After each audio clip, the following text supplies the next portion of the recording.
our church had a very busy weekend this weekend. We had a youth service on Friday night and then a block party on Saturday.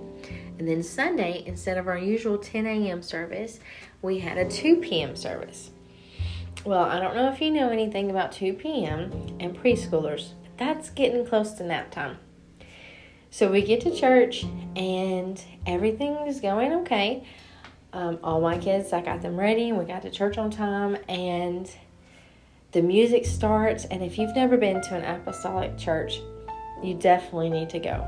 Or look up First Pentecostal Church of Lexington, Tennessee and watch one of the services. The music was a little bit louder than what some churches experience, okay?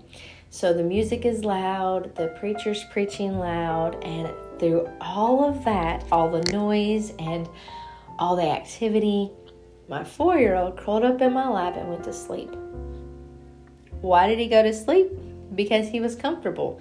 He wasn't alarmed by all the noise. He wasn't alarmed by all of the activity or the worship going on. He knew that he was safe and he had gotten used to the noise. And so he just went to sleep and took a nap, which was good because it meant I could enjoy the service without having to try to chase him down. But watching him sleep on the seats really convicted me. Because although I physically don't go to sleep on the pews, how many times do I become comfortable, accustomed to, just used to the worship of God? Just used to the noise. I don't ever want to get in the presence of God and just feel used to it to the point that my spirit goes to sleep, that I'm not acutely aware of everything that's going on. I want my senses to be alive every time I step into God's presence. I don't want there to be a time when I feel comfortable enough, unaware enough, that I can just drift off to sleep, physically or spiritually. I don't want to be like my 4-year-old, able to go to sleep in the presence of God.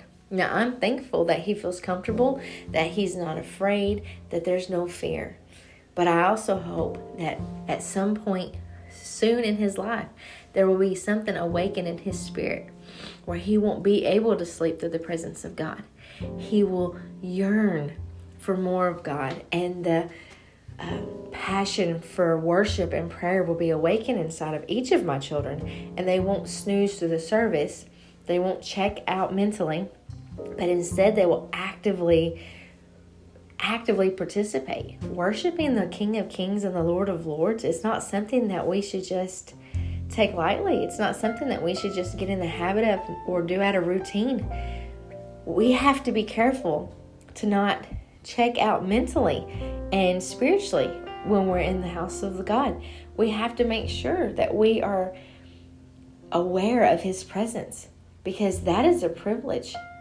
When that veil was torn from top to bottom, when Jesus Christ gave up the ghost on that cross, that was a big deal.